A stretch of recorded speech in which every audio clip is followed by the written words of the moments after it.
Hey out there, slumber buddies. I'm Kristen. And I'm Jacquis. Welcome to the Nightly from Hatch, a slumber party for the pop culture lovers. And boy, oh boy, do we have some pop culture love to give out to y'all tonight. But before we do that, I'm still buzzing from a lot of things that have happened, especially the fact that I get to share this pillow fort with you, Kristen. How are you? Oh my gosh, I am buzzing as well. I'm excited to catch up on the Golden Globes, which we'll do shortly.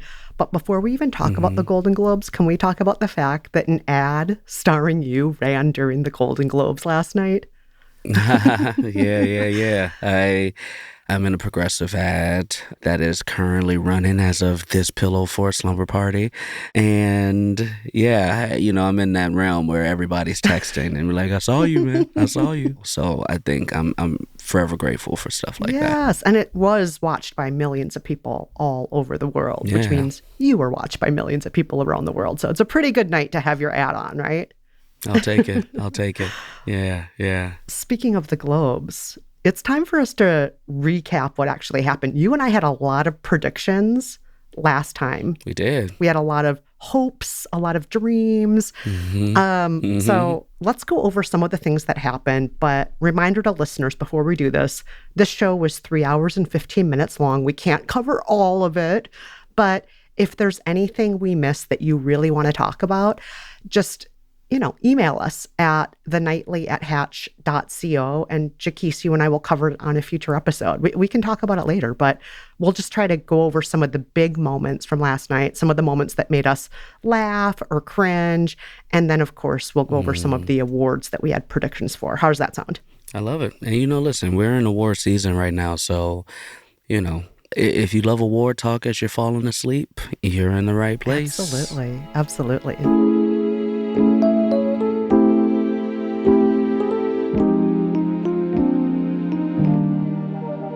Shall we start with last night's opening monologue with our host, with our master of ceremonies, Nikki Glaser, comedian extraordinaire, her second time hosting. What did you think, Jacquis? Super funny to come in for the second time in a row and still just kill the room and be delightful and funny and have good energy abound is a very hard thing to do. So she gets an A+ in my book. I thought she was great. Totally agree. She was totally able to walk the line between reverence for the stars, but also gently roasting them, very gently. One joke in particular I thought was hilarious, Jacquis, was when she was saying to Leonardo DiCaprio, so great to have you here tonight. My God, Leo, everything you've accomplished. You've worked with every major director. You've won so many awards, Oscars, Golden Globes. You are a huge deal, and you've done it all before your girlfriend even turned 30. I loved that because he famously, never dates a woman over the age of 26. And so I thought that was very funny. But even though that was kind of a repeat joke, we've heard a lot about Leo. As you were saying, Jacquis, there's only so much material to work with. Nikki Glaser then followed it up saying, I know that I'm rehashing an old joke, but we don't really have much material to work with. Leo, you're just not very forthcoming. You keep it close to the best. The most revealing thing anybody knows about you is from a 1991 Teen Beat magazine interview you gave, where you revealed that your favorite food was pasta, and more pasta. And I thought that was hilarious. And if you looked it up, it's true. He actually did give an interview in 1991, and that was the most revealing thing he said in the whole interview was that he liked pasta. So I thought that was pretty funny that she knew when she was rehashing stuff. She knew how to do callbacks. She knew how to make fun of things that were actually real, but nothing was too mean. It was just funny, I thought. I thought she was great. I loved the Leo joke as well. And I also love, you can tell when genuine laughter comes through. And that tickled him when she was like, we just don't know nothing about you, bro. That tickled him. You could tell that gave him a nice little laugh. So I thought that was really cool too. Hats off. Nikki Glaser, we enjoyed you. But shall we move to some of the things that stood out to us about the show? A lot stood out. Let's talk about it. Yeah. So what jumped out to you? Any surprises, any snubs, anything that you really liked or disliked about the show? I mean, I do have what I wished would have happened, but I also rarely confuse what I wish would have happened with what I likely know is going to happen. So in that realm, there weren't many surprises. Obviously, I wish Sinners would have done better in some of the categories that they were in, but I knew like some of the winners that we got are the favorites. A couple of surprises to me. One, I think the biggest surprise and the biggest snub that I just don't agree with, regardless of what anybody says, is One Battle After Another winning Best Screenplay. And that's not a knock on the screenplay. I think the screenplay is great. I think PTA is great. I know we're in an era where if somebody says, I like waffles, people be like, oh, you hate pancakes. And like, that's not life. Like, I like waffles and pancakes, so One Battle After Another is fantastic. It's truly one of the better movies I've seen this year, but I just thought the screenplay of Sinners was much stronger, just from a writing perspective and an originality perspective. But everything else was, I was surprised. The actor from what was it, Secret Agent won Best Actor. Yes, the Secret Agent won several awards last night. Like, that was a big surprise to me. I didn't really think the Secret Agent was going to be winning so many awards, but it did. Yeah. Yeah. And the gentleman's name was Wagner Moura, the actor from The Secret Agent, who won Best Actor in a dramatic leading role. And, obviously Chalamet is probably the favorite going forward for the Oscar season, because that's when they merged the two comedic and dramatic categories together. So, that was no surprise he won that. But the dramatic winner was who I was thinking is going to be like kind of the dark horse, or the maybe they can win. And I just knew it was going to be either Leo and my dark horse favorite, Michael B. Jordan. And so the fact that it was Wagner means that we could be in for a very surprising Oscar season going forward. Yeah, that was very surprising. Wagner Moura also, this is a foreign language film. It's a Brazilian film. And how often does a foreign language film end up having a Best Actor at an American awards show? Not very often. Yeah. Another big surprise for me, and I think also for the Globes producers themselves, was when Stellan Skarsgård won for acting for Sentimental Value. Clearly, the producers didn't think he was going to win, because they sat him in the back of the room, and it took him 4 years to get to that podium. He was walking and walking. Eventually, halfway through the room, he started passing his fellow nominees, who were definitely front runners. Yeah. And I was like, this is so disrespectful. This is a Skarsgård you're talking about. You sat him all the way back. What is happening here? Yeah. That was a surprise. I was a little surprised by... Well, not surprised, because she was fantastic, and it's a fun show, and I really enjoyed it. But I did not think Ray Seahorn was going to win. Man. Yeah, and it's not a deserving thing. Out of the shows that I've seen, I think there were, for me personally, stronger winner possibilities that I thought would take front. But, deserving. She was great. She's good. I was thrilled with that one. And I would say she had a tough job on Pluribus because, well, first of all, Jacquis, I love Pluribus. But same. A lot of her work she had to do on that show, she was acting frequently with herself as the only person in the scene. And to me, that seems really hard to do that kind of acting in a way that's still going to hold the audience's attention. And there were a lot of two-hander scenes where it's just her and one other person, or it's just her by herself. So I'm just thinking, somewhat surprising, but very deserved. And so I was all about that. Actually, now that we're getting into categories, should we just go through some of the categories that we had predictions for, Jacquis, and see what we wanted to win and see what happened? Should we do that? Let's do it. All right. So, best film. For comedy, you and I both predicted One Battle After Another would win, but I also said I'd be fine if Begonia won. And in the end, we were both right. One Battle After Another won. And as you mentioned, Jacquis, it also won for screenplay. It won for director, for actress. It won for, or supporting actress, I should say. It won for a lot of things. It really cleaned up last night. It's not a bad movie. It's not the one I was rooting for. Yeah, not the one I was rooting for. And it's a good movie, It is the movie. I know people hate hearing this. It is the movie that typically does well in award shows, seasons like this.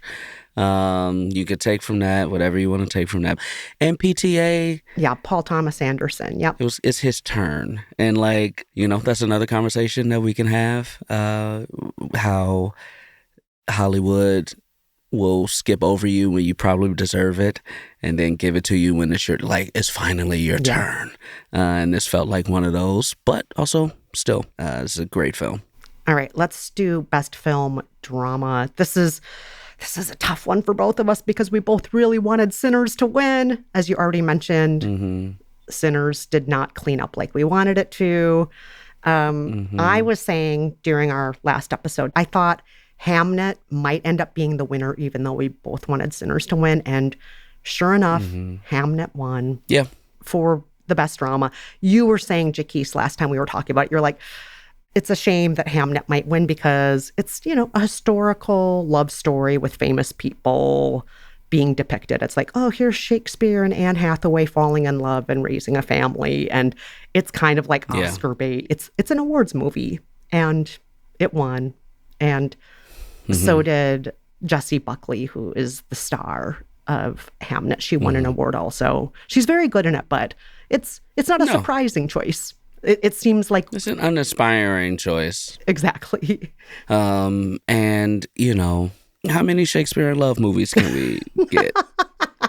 I do think that we are seeing all the decision makers still rewarding things that they know hit, which is not surprising for an Academy or a foreign press or anyone, where it comes out that they don't even really watch the movies that they're voting for. And that just recently became a rule that you actually have to watch the movies. Remember when it came out where half of them weren't watching Moonlight, but they were voting for it because they heard they were supposed to vote for Moonlight? Yeah.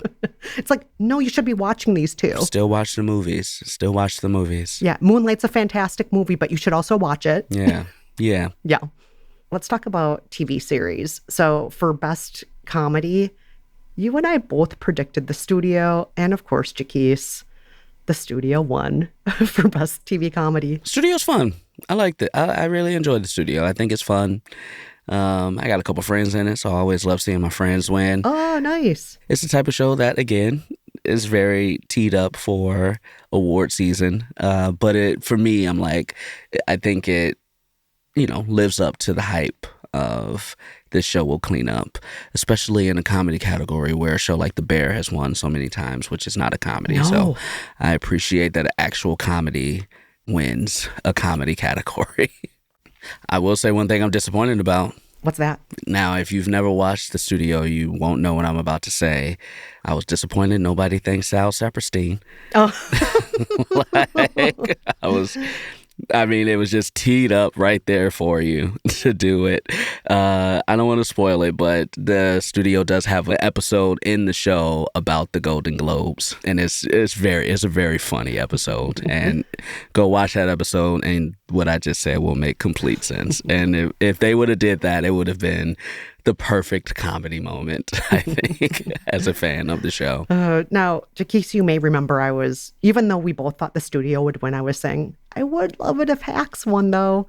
Hacks obviously didn't win, but shout out to Jean Smart, lead actress on Hacks. She did win an award last night, and I thought it was well-deserved. I think Jean Smart is fantastic.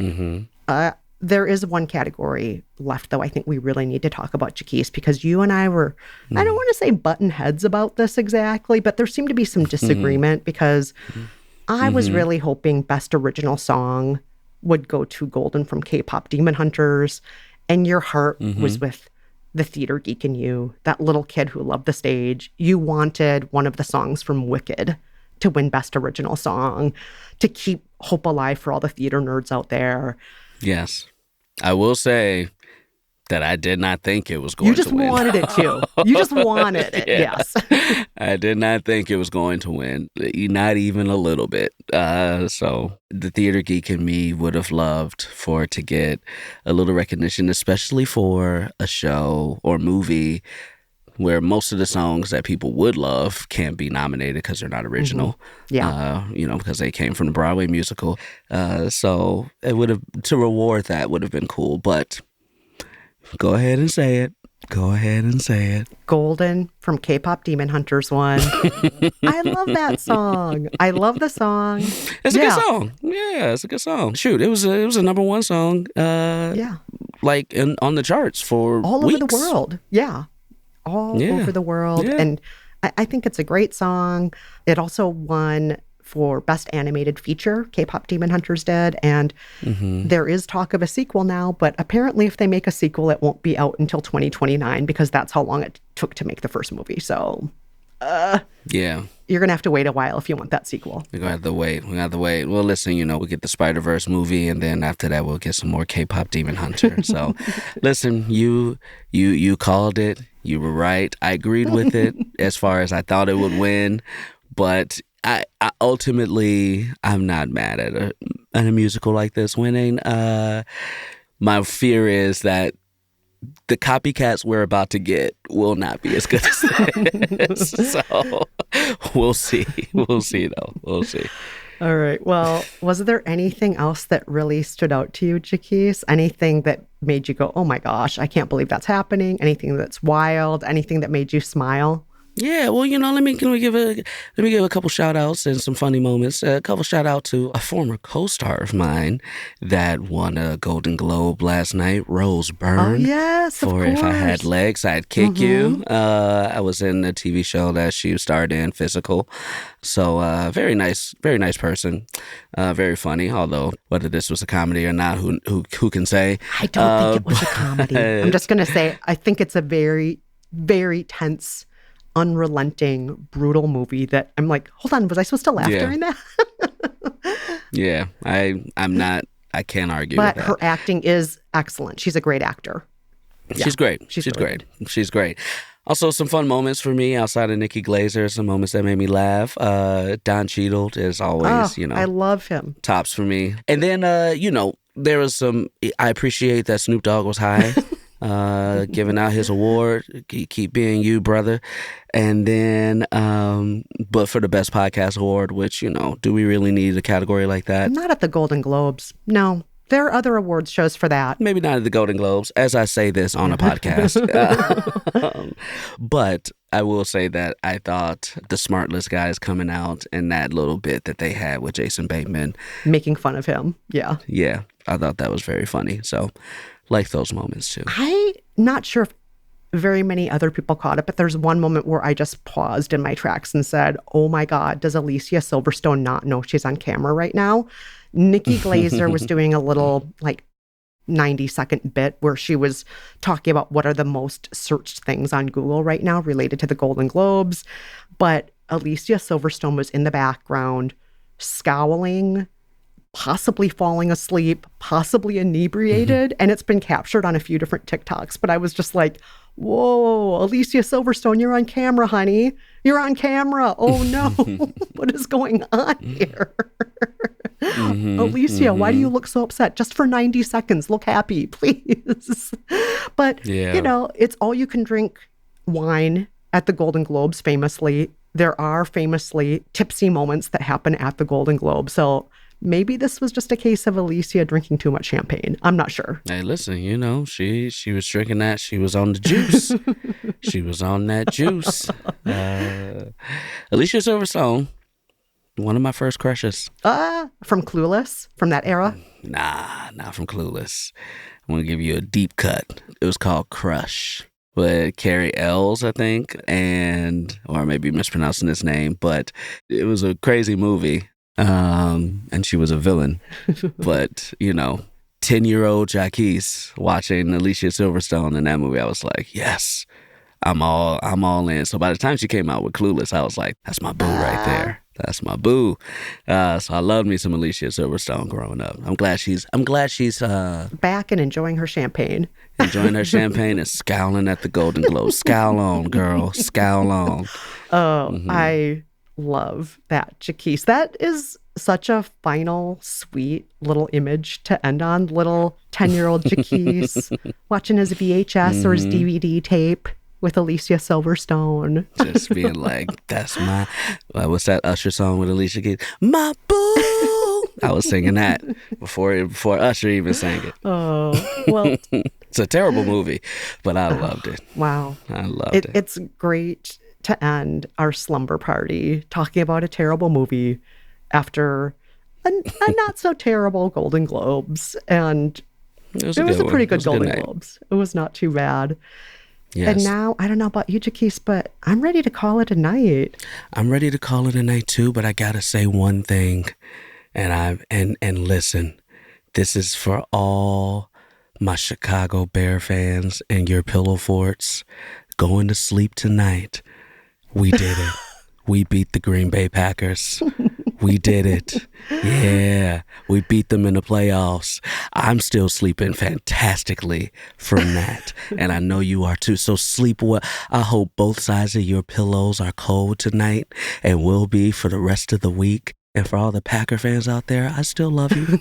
It's okay. It's okay. But this is for Chicago. This is Chicago. So I got to say that. I can't leave the pillow fort without saying bear down, baby. Bear down. Well, on that note, I hope everybody has a sweet night, a happy night, sweet dreams, whatever team you're cheering for, whatever star you're cheering for. I hope in your dreams they win. Good night, Jacquis. Good night, Kristen.